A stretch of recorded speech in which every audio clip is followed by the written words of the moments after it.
knew something. He saw something terrible. He did. And they knew he was gonna tell. Welcome to Watch Mojo, and today we're counting down our picks for the top 10 worst movies of 2022. You guys never talk to me. I mean, the only reason you know my name is because it's on my name tag, right there. B-E-R-R-Y, Barry. For this list, we're looking at films released in 2022 that completely missed the mark on many or all fronts. Which of these left a bad taste in your mouth? Let us know in the comments. Number 10, Firestarter. Terminate the girl, or one day she will destroy us all. Do you hear me? Terminate her. Of the many on-screen adaptations of Stephen King novels and short stories, this one certainly isn't flaming hot. I hate living like this! Tough luck, Charlie! This is who you are! Please, Andy, stop. You made me this way. Charlie, please! I hate who I am, and I hate you! The 2022 remake of 1984's Firestarter stars Zac Efron as a father trying to protect his young pyrokinetic daughter from a secret government agency. Helmed by Blumhouse Productions, Firestarter feels like an afterthought from the geniuses who brought us modern horror classics like Paranormal Activity and Get Out. While the original film left a lot to be desired, it is a masterpiece compared to this hot mess of a remake. Liar, liar, pants on fire. It was panned by critics, who made note of the laughable visual effects and stilted acting. Overall, a subpar effort that clearly needed more time in the oven. Number 9, Good Morning. The stoner comedy genre saw a boom in the 80s and 90s after the release of the Cheech and Chong movies. But even the beloved comedy duo would throw away their blunts if they saw what has now become of the genre. Why wouldn't you wake up? Did you guys only smoke weed? It was a lot of weed. Co-written and co-directed by rapper Machine Gun Kelly, who also stars in the lead role, Good Morning fails at being funny. While there are a few chuckle-worthy moments scattered around, the film heavily relies on unnecessary celebrity cameos in lieu of an original premise. In doing so, it more than earns its 0% Rotten Tomatoes rating. I'm Barry. It is very nice to meet you. While we're glad this movie doesn't go on for too long, we'll still be mourning the 90 or so minutes we wasted watching it. But you know what? That might get a little confusing for you when you get high with your friends all the time. So let me make this not confusing for you. We need a break. Number 8, The Bubble. Looks like we're about to have us a hoedown. All right, here we go. Okay, get out of line. Okay, it's going down. Okay, you know my temper is way shorter than the vine. Okay. If you're gonna create a comedy movie, the least you can do is make it funny. And for a seasoned director like Judd Apatow, we were all left shaking our heads at this disappointing attempt. Don't hate the player, hate the game. Ugh, I hate the game. Equipped with a talented ensemble cast, The Bubble follows the chaotic production of a blockbuster sequel during the COVID-19 pandemic. It wouldn't be the first time a movie took jabs at Hollywood, but while others like Tropic Thunder delivered brilliant satire, The Bubble falls flat on its face, landing in a territory so unfunny it hardly qualifies as comedy. You know what? The biggest mistake that I have made on this movie is not being on drugs the whole time. We can only extend our sympathy to the formidable roster of actors in this overlong, humorless bubble. And I was bored. I was bored with the whole experience. Number 7, Amsterdam. Because the dream repeats itself since it forgets itself. That's why it repeats itself. This is a good part, but the bad part will come again one day. But for now, this is the good part. In Amsterdam. On paper, Amsterdam, a period crime thriller written and directed by David O. Russell, seemed like a surefire Oscar contender. And then there's its flawless cinematography, stunning production design, and star-studded cast including names like Christian Bale, Margot Robbie, Robert De Niro, and even Taylor Swift. But behind all of the razzle-dazzle, Amsterdam tries too hard to be too many things at once, and ends up being nothing more than a convoluted mess. If you improvise and get lost in the woods of some complicated criminal situation over Meekin's death, it will reflect badly on you, and we don't want that for you, Jen. The film lacks everything Russell has come to be known for, and even though the performance of the cast was lauded by some critics, it's not nearly enough to save Amsterdam from crashing and burning. Oh, Bounder, you cheat! You disgust me! History will redeem me. Like hell it will. Sorry, everyone. It's all right. Drinks on me. Literally. Number 6, Redeeming Love.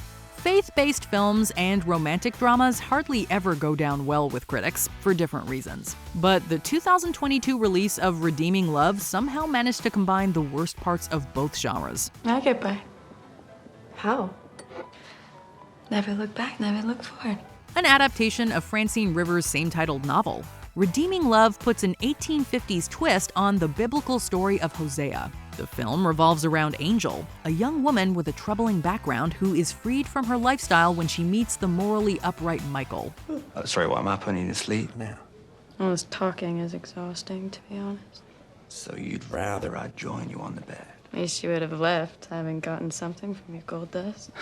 With cringy dialogue, zero chemistry between the two leads, and just enough emotional manipulation to send you reeling, it's no surprise the film flopped at the box office. We'll be sending our thoughts and prayers to anyone who paid to see it.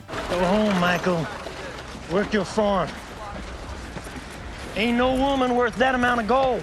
Number 5, Me Time. Let's go. I get some me time. You time. It's about me time. Me time. Me time. The premise of Netflix's Me Time is simple. A devoted stay-at-home father finally finds some time to himself while his wife and children are out. Despite the endless possibilities that could have come from that plot, the filmmakers went with the most cliched, predictable, and unfunny option every step of the way. Get away from me! Oh my God. Oh, what? Oh my God. Kevin Hart stars as Sonny Fisher, playing the same sharp-mouthed, wisecracking role he's played since at least 2014. While his shtick is usually bolstered by a solid script, that was indeed lacking in this case. Instead, the film relies on cheap, crass humor, which, more often than not, fails to deliver any laughs. Way to make the most of your me time, Pops. I see you laughing now, and Geller. Oh, did your wife give you permission? Oh! Unfortunately, we won't be suggesting Me Time to anyone who really values their time. Number 4, Morbius. In the words attributed to Alfred Hitchcock, to make a great film, you need 3 things: the script, and the script. Morbius fails on all 3 levels, and then some. Dr. Morbius is in trouble. I'm in trouble. The third entry from Sony's Spider-Man universe, the film stars Jared Leto as Dr. Michael Morbius, who is turned into a vampire after attempting to treat his rare blood disorder.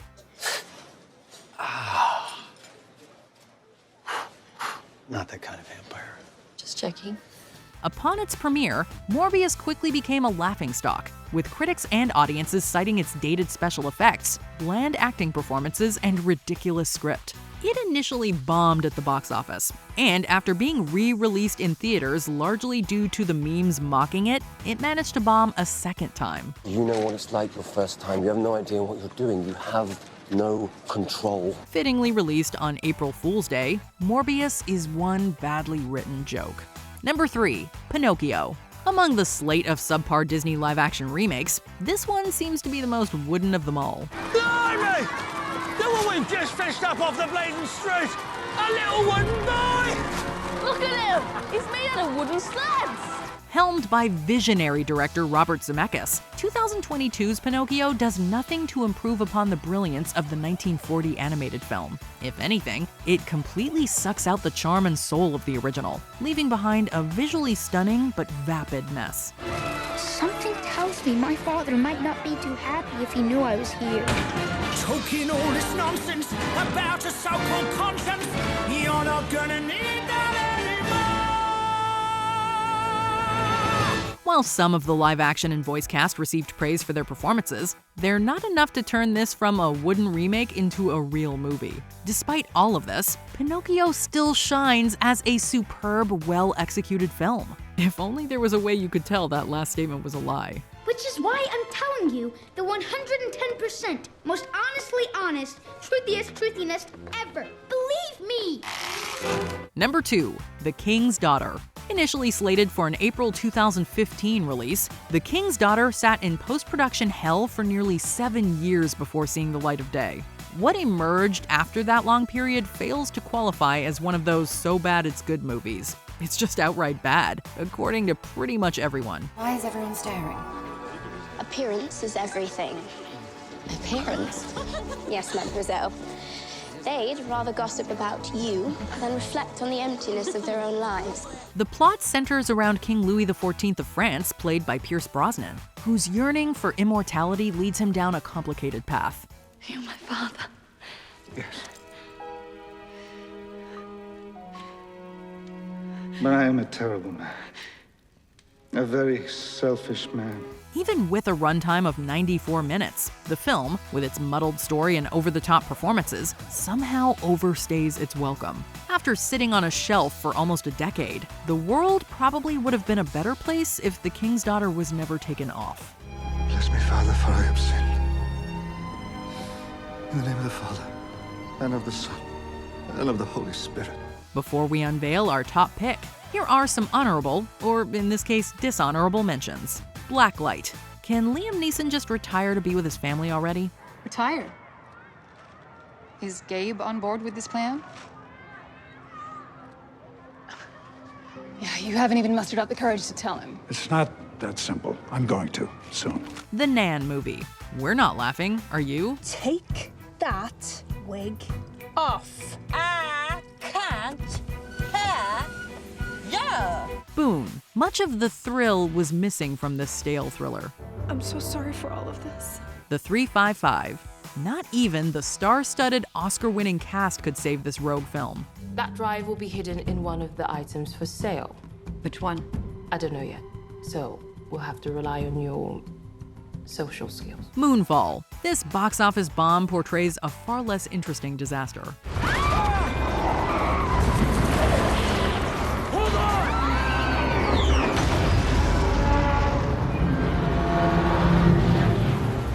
Before we continue, be sure to subscribe to our channel and ring the bell to get notified about our latest videos. You have the option to be notified for occasional videos or all of them.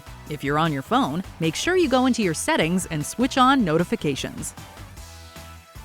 Number 1. 365 Days. This Day. The erotic thriller genre has given us more than a few questionable movies in the past, but none quite as dull, vapid, and morally appalling as the 365 Days films. Sometimes I think that you feel so lonely. Because besides me, you have no one. No parents, no siblings. Following in the footsteps of its 2020 predecessor, this installment bagged a deserving 0% on Rotten Tomatoes, and it's very easy to see why. I deserve it. You do not deserve it. Not only does the film put on an unhealthy portrayal of romantic relationships, it barely qualifies as a telenovela episode, let alone a feature-length movie. Even the steamy scenes, which should be the draw for such a picture, seem more like lazy Wattpad fanfiction come to life than anything else. Are you jealous? Listen to me. Please have some respect for Polish tradition, okay? If you want next time, you can join us. Please, Netflix, put an end to this affliction. Did you enjoy this video? Check out these other clips from WatchMojo, and be sure to subscribe and ring the bell to be notified about our latest videos.